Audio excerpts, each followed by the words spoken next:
Right,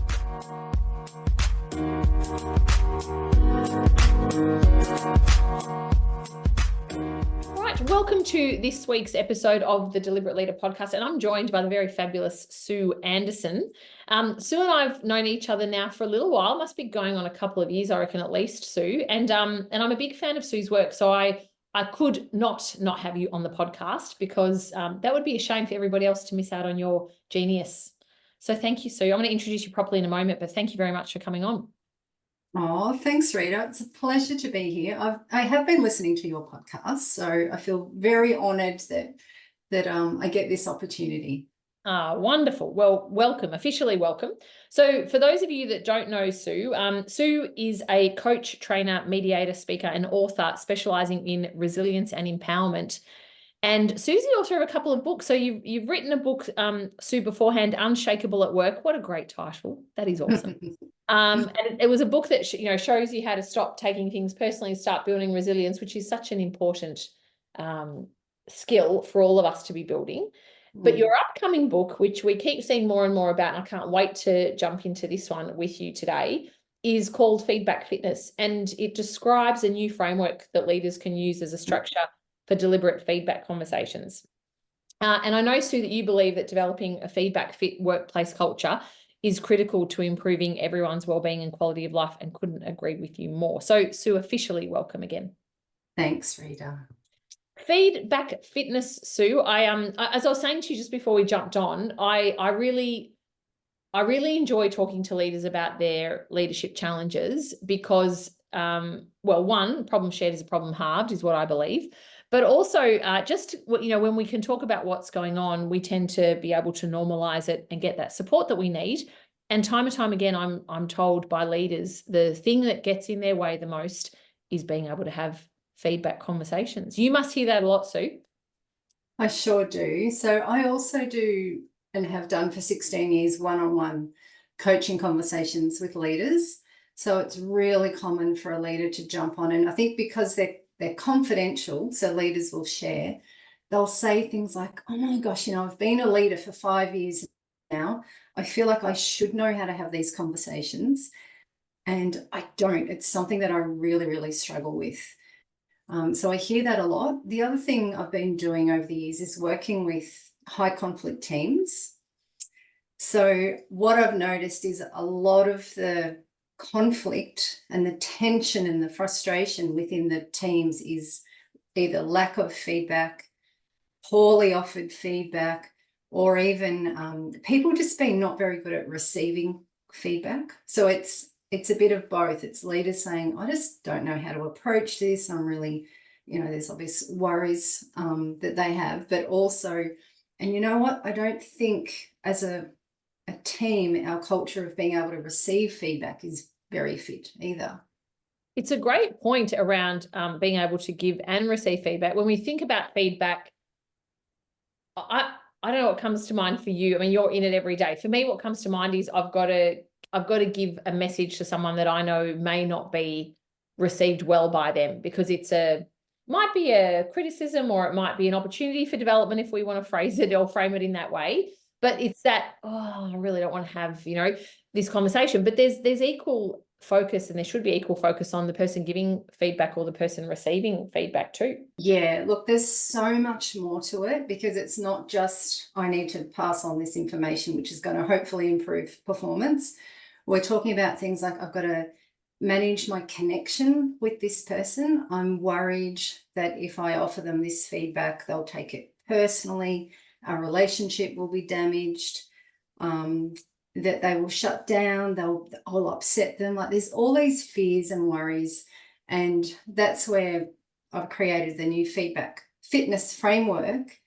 Is let's not go into these conversations hoping that they go okay and just crossing our fingers. Let's have a process and a structure to set up our feedback conversations for success. And the number of leaders who I talk to, they'll say, I'm not sure how it's going to go. And I'll say, well, don't have that conversation yet. Like, let's do some work. And the old, I don't know if you've heard of it, particular sandwich, a not very nice sandwich of, say something positive, say what you really want to say, hide it in the middle, and then help them feel better and you feel better by saying something positive. It's just not a good framework. And I'm guilty. I was a middle level leader in state government 20 years ago. Because I didn't have any other framework, that's the framework that I used. So yeah, I've created something much better than that. And it's all about, and I love your title, deliberate leadership. It's all about deliberate conversations. And there's, people sometimes think of feedback as a one-off event. It's a speech that I can rehearse and I'll make to someone. And it's far more than that. It's a series of conversations where you're managing your relationship, your emotions, your message, and the information, but also the meaning that they're going to give to that information. So yeah, it's a really juicy topic, isn't it? There's so much in it. It certainly is. And I'd love to dive into this with you today, because I think for all the times that I hear leaders struggle with this, I think that this is going to be really practical and useful for them. And I know that you've got a bunch of tools and frameworks that you walk people through, particularly in your upcoming book, which is going to drop very, very soon in the next Yes. month or so. And so we'll put a link in once you've got that, Sue, so people can access the book, because I can't wait for them to get onto it. And you mentioned deliberate leader, and in terms of the work, it certainly is about helping leaders to be more deliberate, more intentional. So in your opinion, what do you see are those essential qualities and characteristics of deliberate leadership, particularly with this focus on being able to execute really quality feedback? It's being clear on your connection with the person. So you might have heard more and more talk about psychological safety in the workplace. So it's making sure that in our team, in our organisation, we have a culture where we can have these feedback conversations. So sometimes, let's say someone from HR might ring me up and say, can you come and run a feedback workshop?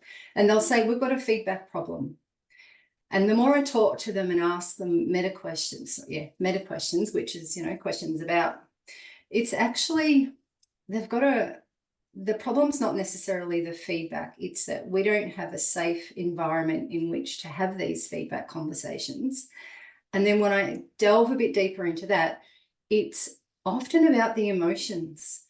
It's that the leaders are reluctant to offer the feedback because they're not sure what the emotional response is going to be of the recipient. So it's almost too big a risk. So the framework that I've developed is, let's reduce that risk so that you're never walking in just going, I'm not sure how this is going to go. Gee, I hope it is. So the qualities of a leader who can have these feedback conversations is someone who's very invested in connection, someone who's comes from compassion and care, someone who's has the confidence and the courage as well to have these more, some people call them difficult conversations or essential conversations. So I think if you're focusing on connection, compassion and courage, and that's the framework through which you can start to set up, okay, let's make sure in our team we can have these conversations. And they're lovely to remember, Sue, because I'm sure it's not by accident that you've got a nice, you've got connection, compassion, courage there, and all those beautiful C words. That confidence and care is also something you mentioned there. So once leaders have got this framework, so they understand it's this compassion, connection, compassion, courage, what kinds of ways do you engage with leaders so they kind of are understanding the framework, and then they're able to deploy it without necessarily grabbing, a resource? Because often it's in that moment, when you're needing to have that conversation, it's like, oh, I've got to, you might pause, but often it's in that moment. How do you encourage leaders to adopt the framework, and what kind of skills do you give them? So I've based it on, because I'm very much I grew up as an athlete, so I was really into my athletics. So I've just grabbed a metaphor from exercise, because my belief is most people have done a workout at some stage in their life. So when we do a workout, we know that we should always do a warm-up. So the framework is actually based on a warm-up, a workout, and a cool down. So that's really, really easy to remember. So in the warm-up, which is the majority of the framework, this is you as a leader setting up a conversation. You could do it one-on-one with each person in your team or as a team, and you're talking about feedback. So these are these meta questions I mentioned before. So it's not tell me about, why do you like feedback? It's not that. It's a layer of thinking above that. So the questions that you can ask people in your team are things like, what do you believe about feedback? What's important to you about feedback? Which takes you out of the danger of a big, long story. So we're getting out of content and we're going into what's important. What do you believe? What does receiving feedback at work mean to you? And for the leader to step into listening, to understand what's that person's understanding, perception, experience of feedback before you offer any feedback. If they've come from another workplace where feedback was used to shame them, belittle them, and as a power over tool, then when they hear the word feedback, they're probably going to freak out. So as a leader, be deliberate in that you want to know what language is going to work for them. So if they say, oh my gosh, even the word feedback makes me anxious, then you go, okay, so how can we language it? What would be a better phrase? And then having the deliberateness to when you are next offering feedback, use their language. So you're really matching. So that's just one part of the warm-up. The other part of the warm-up is asking them, again, how do you like to receive feedback? So this is now tailoring the feedback because it can be really different. I coached a leader once and he said, oh my gosh, I've always just offered feedback in the way that I want to receive it. And I said, oh, so how do you like to receive it? And he said, oh, directing in the moment. Now he'd been a leader for 30 years and he was like, oh my gosh, I've just been offering feedback direct and in the moment. He said, I've never taken the time to ask people in my team, how do you like to receive feedback? Now, most people don't want to tell their boss how to do their job. So another way of asking that is, when was the time when you received really useful feedback? And they'll go, oh, back in 2018, I had this leader and she was, and then you ask, what was it about the way that feedback was offered to you that it really landed for you and you were open to it? So you're really getting to hear how their feedback receiving language, and then you having the flexibility to speak their language. So that's about tailoring it. And then the intention bit is also so important. I've been talking to people about feedback for a while now, and one thing that's come through again and again is if you haven't explained the reason why you're offering feedback to someone, they will fill in the gaps. So that's the intention part. So in your big warm-up, so the warm-up conversation is a meta conversation. You're having feedback about feedback, but you're not offering any feedback. Yeah. You're setting up all your future feedback conversations. Yeah. And so you're talking about how do they like to receive it? What do they believe about it? And one part of that is you saying to them, hey, the reason I'm going to be offering you feedback is because I want to be the best leader I can be for you. And it's about improving your performance. It's about, I see so much potential in you, blah, blah, blah. And at times I'll be offering you this kind of feedback. There's a couple of different types of feedback. So you're making it very, very clear the reason why. Because I've had people say to me things like, oh, my director came and she gave me this really positive feedback, but I just feel like it's a bit of a setup. I feel like there's something coming. I'm just not sure why. So all she needed to do to put that person at ease is have a conversation. I'm going to be offering you feedback at different times, Rita. Sometimes it'll be in the moment. And the reason why is this, this, and this. How does that sound to you? Yeah. So you're having this really, and it could, that's why it could take an hour, but you're talking through things like emotions that might come up. Or what do we do if I've got this feedback, insight, information for you and you don't agree? So it's all about that preparation beforehand so that you can have feedback conversations for the rest of the year. So that is it's so good because I've often with the warm up and you know, that with that sport analogy, you don't do your warm up properly and you risk injury, right? So I love that around, it's an investment into the relationship with that individual. So you are really deliberate about how should we work, you know, you know, we are likely to have to give feedback to each other, and hopefully it's two-way, not just feedback to the employee. And how can we do that in a way that preserves and actually develops our relationship? The warm-up, do you see it more effective when leaders are doing this one-on-one with people in their team, or even when they apply a team-based approach? What do you think is more effective for leaders? I would say one-on-one. And I would encourage leaders to say, hey, I'm going to make notes because this is so important because I want to get this so right for you. So you're making it the benefits for you. The benefit for the leader one-on-one is they don't have to now worry, oh my God, I'm not sure what to say or how they're going to receive it. So there's really great benefits for both. Where it's great for to do it as a team is where you're talking about peer-to-peer feedback as well.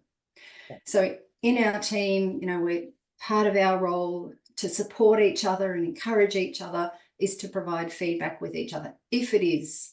Now, I think it should be in every team, but there are some teams where that's more relevant. How do we want to receive feedback from each other? So, and you might even as leader, and I've got some great resources available. I've got 50 questions to ask your team to get them talking about feedback, for example. But I would encourage you, if you're going to do that, do a spreadsheet, you know, say that Rita loves to receive as an example, very detailed feedback. She's open to it in the moment. She loves to have 3 concrete examples with it. Sue, on the other hand, far more big picture. She likes some preparation time. She'd rather sit down and talk through it with you. And then Rashna is open to any feedback in the moment. Rashna loves feedback, something like that. So you've got your peer-to-peer feedback sorted out. If you're going to make the best use of your one-on-one catch-ups, gosh, I would so be having this feedback conversation because you're going to get so much more return on investment. And those one-to-one, you know, whether it's a fortnightly, you know, supervision, some people call it, that's the perfect place for you to be then doing the workout, which is the actual feedback offering and receiving. Yeah. So, yeah, I just think it's so important. And you're actually going to save so much time and emotional energy. And I have leaders say things to me like, oh, I've got to give them this feedback. I've got to give them, not rather than offer. And, you know, I'm really dreading it to the point where I hope they're away tomorrow so that I don't have to have. And it's like, okay, let's do something about that. Yeah, it's taking away the ickiness and the difficulty that can come from the conversation actually and focusing on the message, which can absolutely, well, it does. It gets in the way of performance. It has motivation, even people's level of engagement, connection with the place and with their team. So, so the warm-up sounds like a critical component. It sounds like it's going to be bigger than the workout. In fact, Yes. is it on your website? I got something from you recently where you actually put that into a pie chart, and it's and I looked at it and now it makes absolute sense around why there's that time and investment that needs to go into that warm-up. So we are very intentional about how we're going to approach these feedback conversations in our team. And then Sue, are you happy to elaborate with us now? Like, what happens when we get into the workout? So the warm-up I'm hearing you should be doing all the time because that's about consistency and talking around how we're going to work together and how we're going to give each other feedback messages or offer, and I love that distinction, and thank you for picking that up before, but how are we going to offer those messages so we can make our working relationship as smooth as possible. Then we get to the workout. So something happens, either good or bad, you know, something, maybe we want to celebrate and recognize performance, or maybe we need to, you know, make someone aware of a blind spot that they may not be aware of. We get into workout. What should a leader do around deliver it with their feedback? What they should do is in the warm-up, so let's just go back a step, is say, hey, when we are having our feedback conversations, I'm going to be offering you 3 different types of feedback. These are the 3 different types. I'm going to always start, because this is what the research says, always start with, in this way the sandwich was right, always start with acknowledgement. Now, acknowledgement is not only praise. People think it's praise or positive feedback. I don't even use the term positive or negative feedback, because how do you decide? How do you decide? So I just go with, is it useful? So the very first place to start is acknowledgement feedback. You're acknowledging, this is what you're doing really well. This is what I've seen, observed. These are your strengths. But you're also acknowledging things like their effort, their commitment, their patience, the humor they bring to the team, that they stuck with it, that when they failed, they were able to go, you know what, that's okay, I've learned from here, and I'm going to share with the team my learnings. You also are acknowledging things like, excuse me, what's going on in the team. If we've got 50% of our team is vacant, we've just had our funding cut, we've had a restructure, we've had fires, we've had floods. So all of that sort of stuff. But in a nutshell, start with, this is what you're doing well. Then followed, so there's 3 different types. Acknowledgement, this is what you're doing well. The next one is evaluation. Evaluation is when you step into the role of qualified assessor.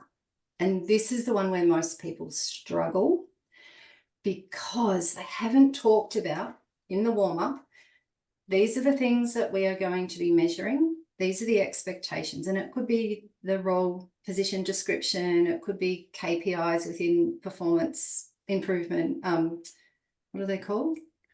Performance improvement plans.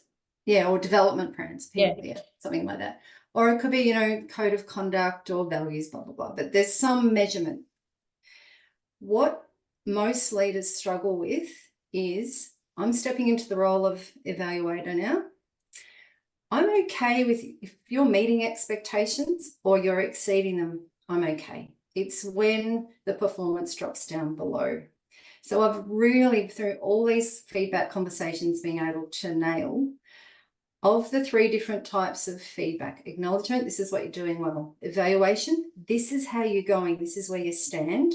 And the final one's guidance, this is how you can do better.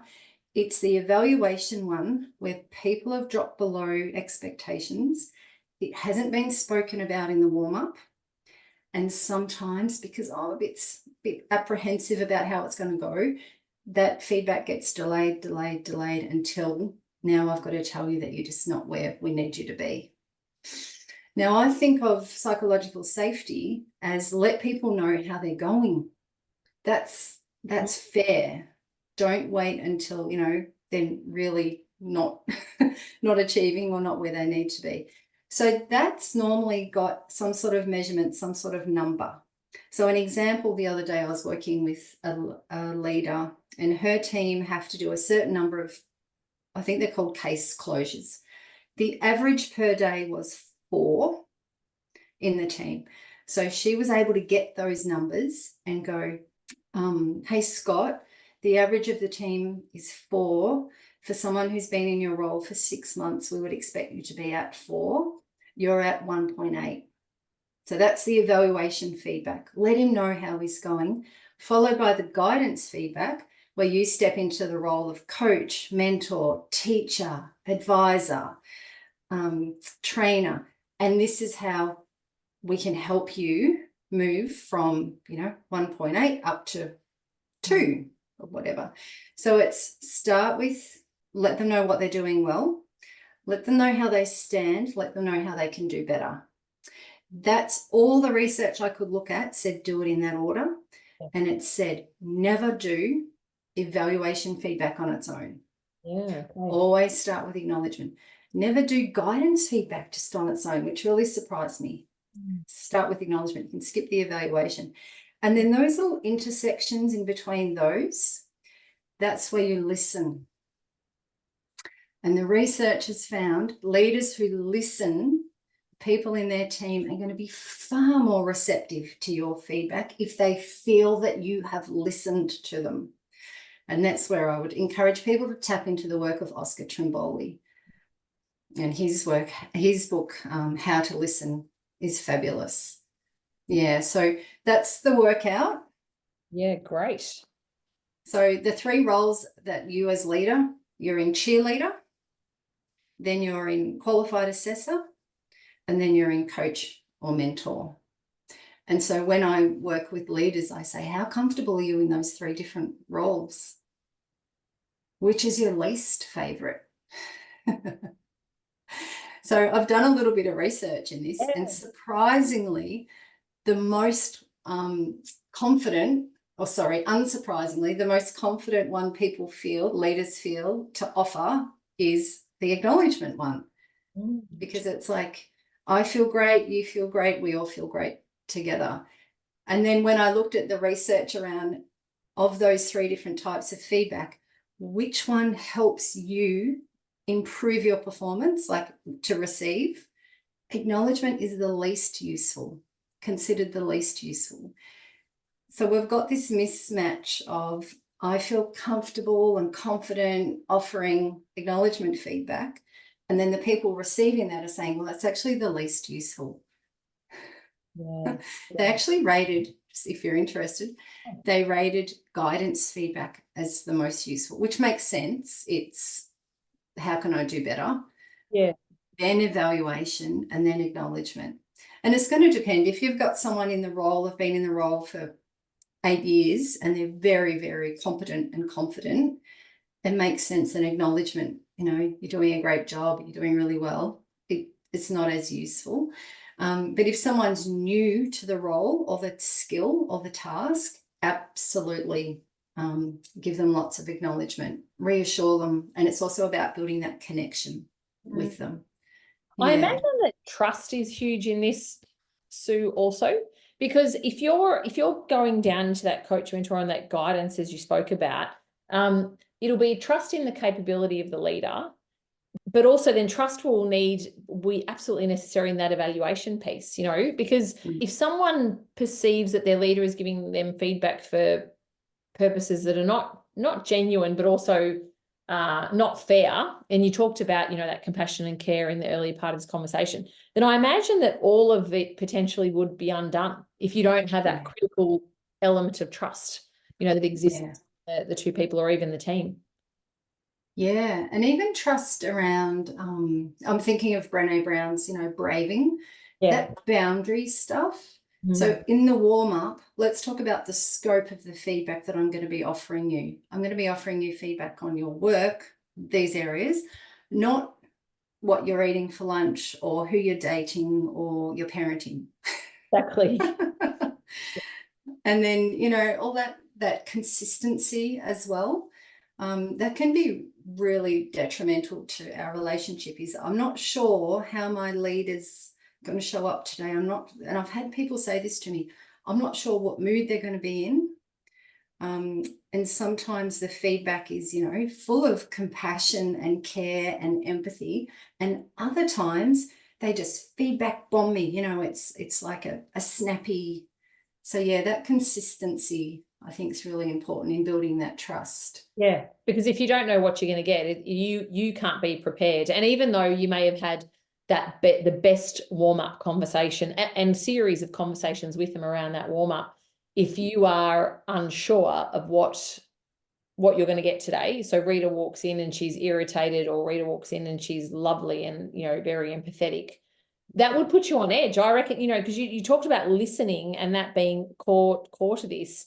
It would make it very difficult to listen. And I know you spoke about in the context of leaders listening, but I imagine it would make it very difficult for people to really be relaxed enough to genuinely hear what's coming through, as opposed to, I'm on edge, how do I just keep safe here? Yeah. So you're creating that, as leader, you're creating that safe space. So yes, you've done the warm-up, but there's also what I call a pre-frame. So the pre-frame's part of the workout. It's what you say just before you offer. the warm-up, the workout, the feedback. So a pre-frame goes something like this, and it's very deliberate. The pre-frame says, hey, Rita. So use the person's name and then ask permission. It sounds weird, doesn't it? But it's, I guess it is about building trust. Hey, Rita, can I share something I've noticed with you about? So instead of, I've got some feedback for you, whatever language, as we talked about before, they feel comfortable with. So, hey, Rita, can I share something I've noticed about the way you're showing up in our team meetings? That's about asking permission, which sounds weird, but also you're linking it to a task that's within their control. Hey, Rita, can I share something I've noticed about the way you're formatting the Jones report? And you nod, because you straight away go, oh, it's about something, which is really different to, hey, Rita, I've got some feedback for you. Yeah, Can we meet at 4 o'clock this afternoon? And all my mind is going until 4 o'clock. Yeah. So the pre-frame goes like this. Hey, Rita, can I share something I've noticed about the particular task, the behavior, the decision you made, the lack of planning, whatever it is about? And then you use the word because, and because is a very powerful word. And this is again about putting people at ease, because I know that I know that it's important to you that you're a team player. Now, where do you get that from? You get that from your warm-up. So let's say in the warm-up, you ask this person, what's important to you about receiving feedback? And they say, oh, I love receiving feedback because I don't want to annoy anyone. You know, it's important to me that I'm a team player. So then in that little pre-frame, hey, Rita, is it okay if I offer you something about the way you're showing up in our team meetings? Because I know it's important to you that you're a team player. And then you pause. And then you wait for them to go, oh, yes. Now, if you've done the big warm-up, they'll feel very much at ease, because there's nothing to be fearful of here. I know what it's about and I know what the intention is. If you want to slam that dunk a little bit more, if you want to slam that dunk, did I just say if you want to slam that dunk? I know what you meant. If you want to slam dunk that a little bit more, you can add also your intention. Yeah. So, hey, Rita, is it okay if I share something I noticed about the way you're showing up in the team meetings today? Because I know being a team player is really important for you. And I also want us to be a great team. So you've now shared their intention and your intention. If you just share your intention, hey, Rita, can I share something I've noticed about the way you're showing up in the team meetings because I want us to be a great team? They might not care about your intention. You're making it about you. Yeah. You can either make it about them or make it about you and them, but not just about you. So that's what I call a little pre-frame. That's so important. And you don't have to say that if it's just acknowledgement feedback where you're going to say good job. That would be weird. Hey, can I share something? Yeah, good job. Yeah. So give yourself permission. And that whole thing around the pre-frame, it provides, it elevates the importance of the conversation, I think. So going back to that listening point, I reckon it helps people to switch the ears on and be ready, like really be primed to listen. Because it's one thing to be sitting there and politely nodding, but thinking about your shopping list while the person's having a conversation with you. It's another thing to be really ready to listen and to hear those messages as they come through. That's great, Sue. So that's so clear around that pre-frame, the warm-up, the workout, because then you're in there. And then I reckon when I'm in training with my trainer, I get to the 42-minute mark and I know that I'm nearly done. And I'm like, oh man, I just want to go to cool down. So what happens when we're approaching that time and we're like, yep, we're having this conversation. The conversation's gone well or not. What advice can you give, you know, to move people into that cool down, whether the conversation has gone well or not? Yeah. So I keep it really simple. I believe cool down's all about recovery. It's about psychological safety. It's about reducing risk also. And the reason I came up with the cool down is when I was a leader in state government, I had a conversation with someone in my team, a direct report. I thought it had gone beautifully. I was really happy that I got my message across. And we left for the day. And this was like 25 years ago, Rita. So we didn't have email at home or on my phone. So, I turn up to the office the next morning and there's an email from this person saying that she felt personally attacked from me by our conversation. I was horrified because I'd slept well that night thinking what a great leader I am. She'd gone home and not slept. So to do the cool down, it's really simple. Just think of 1 minute, like right at the end of the conversation. Ask them, how are you feeling about our conversation? What do you think about that feedback? Now, if you've done a good warm up and you've followed the process, they might be in the mindset to be able to reflect quickly and say, yeah, no, that was useful. Thank you. I'll consider that, blah, blah, blah. But for a lot of people, they're more reflective thinkers. So they'll go home or they'll leave the meeting where you've just offered the feedback. They'll walk over to their peer. They'll have a bit of a chat. They need time to process it and think it over.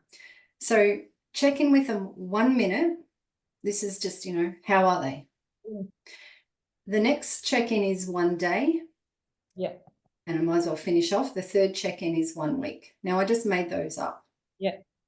Check in straight away, a bit later after they've had time to think about it, and a bit later again after they've had time to implement it or not. So 1 minute, you good? Yeah. 1 day. This is for you, the leader who's offered the feedback, your responsibility now to follow up. You've invested, you've been courageous, you've offered the feedback. Get return on investment by following up the next day or that afternoon. Now they've had a chance to think about it. How are they feeling about it? Do they have any questions? Is there anything that we didn't talk about that you think, there's a bigger context here that we haven't considered? What's your plan around implementing if that's, well, feedback's all about change and feedback drives performance. So I'll assume there's some sort of something to be implemented. Do they need any more support? Do they feel confident in whatever it is? So you're checking in with them. And the way I think of it, I live in the country where we don't have great phone reception. So as a general rule, if I call you, Rita, and our phone drops out, I'm responsible for ringing you back. Yeah. Otherwise, you get the thing where we're both calling each other or no one's calling each other. So if I've offered the feedback, it's my responsibility to follow, do that cool down. So I'm going to reach out to you. I was coaching a leader once. He was a director. And he said, oh, my CEO gave me feedback that I need to be more visible in meetings. What do you think he meant? And I'm like, I don't know. Could you go back and ask your CEO what he meant? And he's like, oh, no, I couldn't do that. So it's like, if you're going to offer the feedback, you take responsibility. And then a week later is, have they implemented the feedback? If not, what support do they need? What's got in the way? What's changed? If they have, what a great time to do a reflection and a review around the usefulness of that feedback and, the outcome of that feedback and what's the next step. So sometimes I think we offer feedback and then it's like, we shall never speak of this again. So the cool down's a way to keep that conversation going. And I believe you could then loop, they've implemented, okay, now we've got some feedback on the implementation of that. You could keep this conversation going. So for me, a feedback bomb is no warm up. You've just thrown the feedback at them, no cool down, and we shall never speak of it again. Yeah, that's definitely would sound like it would bomb. And but we do it all the time. Like if I think about gosh, so many examples, where you're itching, you're moving on to the next thing. It's like I've got 5 minutes to go until we hit this next thing. So I just need to tell you, and it's you blurt it out without any responsibility of how it's going to land. And you framed it up so beautifully, Sue, around that connection, compassion, care. confidence and courage. Like in that, there's no connection, there's no compassion and care. There might be courage and confidence, but because you don't have those other fundamentals in place around really how that, no regard for how the person's going to, how you're going to leave them feeling. We can't take responsibility for how someone feels, but No. I do believe that we can really think about, well, ideally, how would I want the person to leave that conversation? That is fantastic. So yeah. The cool down for me is also about checking in the meaning that they've given to your feedback. Yeah. Because that you could be very clear we're talking about the Jones report. When you ask them, what are you thinking about? And they've had time, they've had that 24 hours to think about it. They've made it mean that you don't think I'm doing a very good job and that you're thinking of getting rid of me. So that's what, because I believe theory of constructed emotion, that the feeling that you're feeling about the feedback is going to come from what you've made it mean. Yeah. And that's why that about is very important, because if you've got someone in your team and they tend to take feedback personally, then really make it clear in the warm-up, hey, I'm going to be offering you feedback. That's my role. I want to be the best leader I can be. I'm going to be offering you feedback about your skills, your behavior, your decisions, your work. It's not about you as a person. And then when you do that the pre-frame, hey Rita, is it okay if I offer you some feedback about the way you're formatting the Jones report, because I know details are very important to you? Then it's making it very clear it's not about you as a person, because then we get into a whole nother topic that I love around esteem and confidence, and separating out your worth does not come from the work that you do. Your worth is, comes from you being you.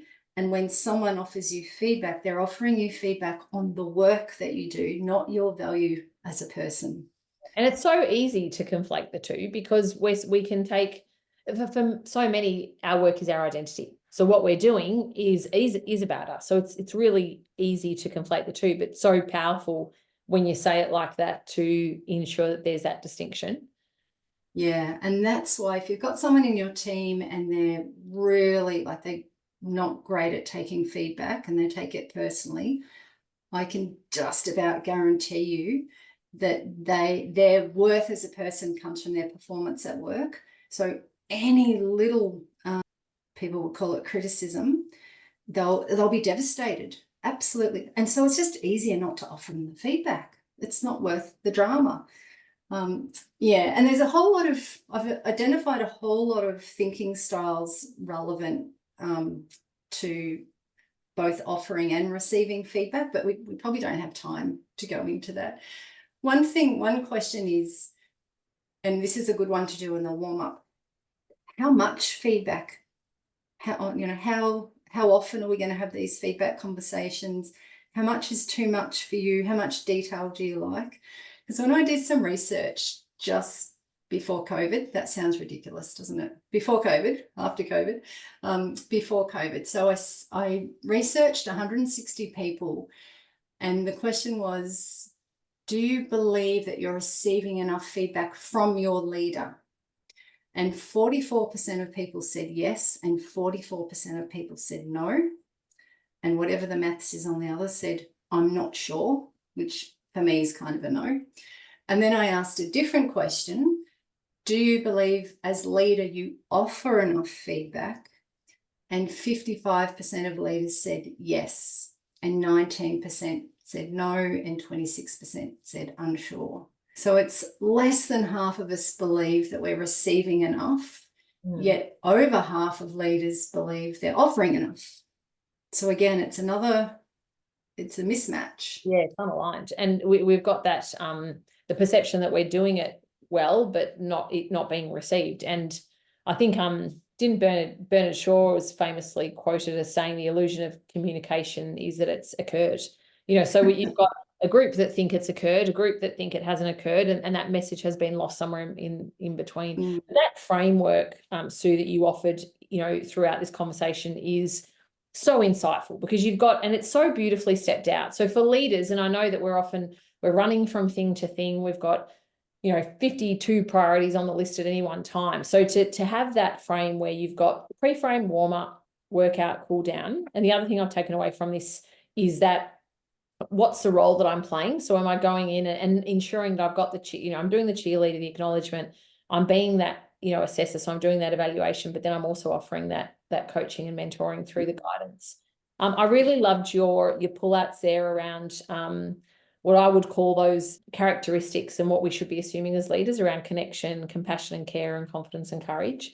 Because I think if we use those as the guiding principles, then we go in with a full heart, with an intention to do no harm and to actually be building the relationship and building the person up as opposed to bringing them down. So Sue, that has been so useful. Thank you so much for running through that with us in terms of your feedback fitness model. I love it.